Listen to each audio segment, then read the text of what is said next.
روپیہ جو ہے وہ خسارے کا ہے صوبوں سے. یہ بجٹ انریلسٹک ہے اور کے پی کو جناب اسپیکر انہوں نے اس حکومت نے جو کمٹمنٹ کی ہوئی ہے وہ 66 بلین کی جو بجٹ میں ہے. ایکچول صرف فاٹا کو جو اخراجات آ چکے ہیں, فاٹا اور آپ کے ڈیوز جو ایکچول ہیں وہ 144 ارب, N H P net hydel profit اور واٹر یوز چارجز ملا کے 158 ارب روپے کے پی کو اس حکومت نے دینا ہے. پر یہ حکومت بجلی کی لوڈ شیڈنگ کر رہی ہے, کے پی میں کر رہی ہے. کے پی کے لوگوں کو, خیبر پختونخوا اور بلوچستان کے لوگوں کو یہ اپنا پورا فنڈ دے نہیں رہے ہیں. کیوں؟ کیونکہ خیبر پختونخوا میں آج حکومت پاکستان تحریک انصاف کی ہے. یہ حکومت مسلم لیگ نون کی, ان کا ایک ہی شیو ہے کہ جن جن لوگوں نے پاکستان تحریک انصاف کو ووٹ دیا ان کے خلاف بدلہ لیا جائے. آخر میں یہ بات کروں گا جناب اسپیکر. جی تھینک یو. جی میں نے بھیج دیا, میں نے انفارمیشن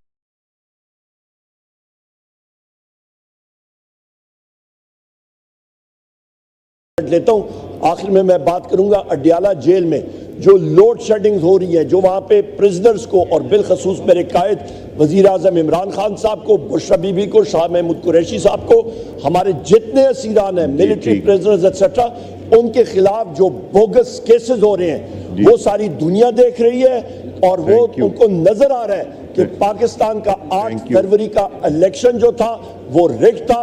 اس کی بدولت یہ فارم 47 کا وزیر اعظم ادھر بیٹھا ہوا ہے, اس کی بدولت یہ کابینہ بیٹھی ہے فارم 47 کی جو پاکستان کی.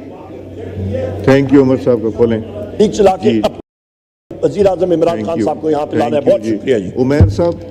عمیر صاحب بجٹ کے اوپر بات کیجئے گا اسپیسیفکلی بجٹ پہ. جی میڈیا واک آؤٹ کیا, میں نے انفارمیشن منسٹر کو بھیج دیا. جی عمر صاحب کا مائک کھول. جناب اسپیکر میں صرف 10 سیکنڈ لوں گا. جناب اسپیکر میڈیا کے ساتھیوں نے ہمارا واک آؤٹ کیا ہوا ہے, مہربانی کر کے ان کی کوریج کے حوالے سے میڈیا کے اوپر جو خلائی مخلوق intelligence agencies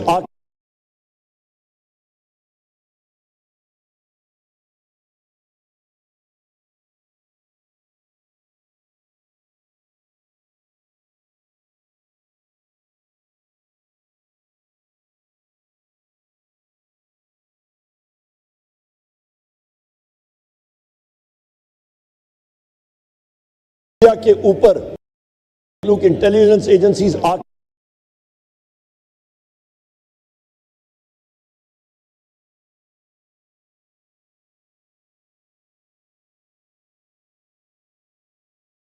anti industry budget ہے, یہ زرعی شعبے کے خلاف ہے, یہ آپ کے سروسز سیکٹر کے خلاف ہے.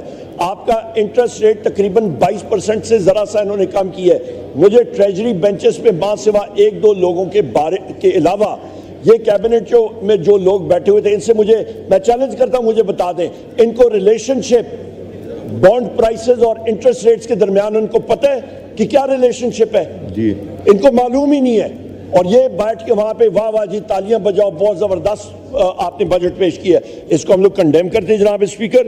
اس کے ساتھ ساتھ میں آپ کو یہ بھی بتاتا چلوں جناب اسپیکر کہ سب سے اہم بات میرے بھائی بیرسٹر گور صاحب نے بھی کی ہے کہ آپ کا اس پہ یہاں پہ دیکھیں, یہ کہتے ہیں جی ہم لوگ پرائیویٹائزیشن پروسیڈز 30 ارب کی پرائیویٹائزیشن پروسیڈز انہوں نے رکھی ہیں.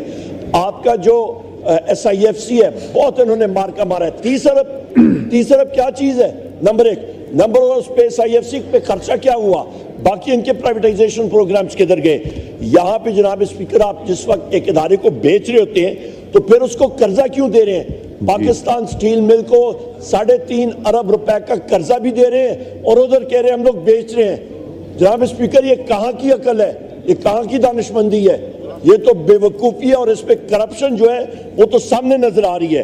اس کے ساتھ ساتھ جناب اسپیکر میں یہ بھی کہتا چلوں, انہوں نے واضح طور پہ, مجھے 2 منٹ دیں میں وائنڈ اپ کرتا ہوں جناب اسپیکر, واضح طور پہ ایک چیز ہے کہ یہاں پہ جو فائنینسنگ ایسپیکٹ ہے, ہمیشہ بجٹ میں 2 کالمز ہوتے ہیں, ایک سورسز آف فنڈز, ایک یوزرز آف فنڈز. جو سورسز آف فنڈز ہے جہاں پہ پیسہ آنا ہے اس پہ کہیں نہیں لکھا کہ آپ کی ڈائریکٹ فورن انویسٹمنٹ کہاں سے آ رہی ہے, وہاں پہ کہیں نہیں لکھا کہ یہ کدھر سے فائنینس کریں گے 8,500 ارب روپے کا خسارہ. جناب اسپیکر اس لیے نہیں ڈائریکٹ فورن انویسٹمنٹ آ رہی کیونکہ یہاں پہ رول آف لا نہیں ہے. رول آف لا اس لیے نہیں ہے کیونکہ آپ کی انٹیلیجنس ایجنسیز جا کے آپ کے جوڈیشری کے ججز کو زد و کوب کر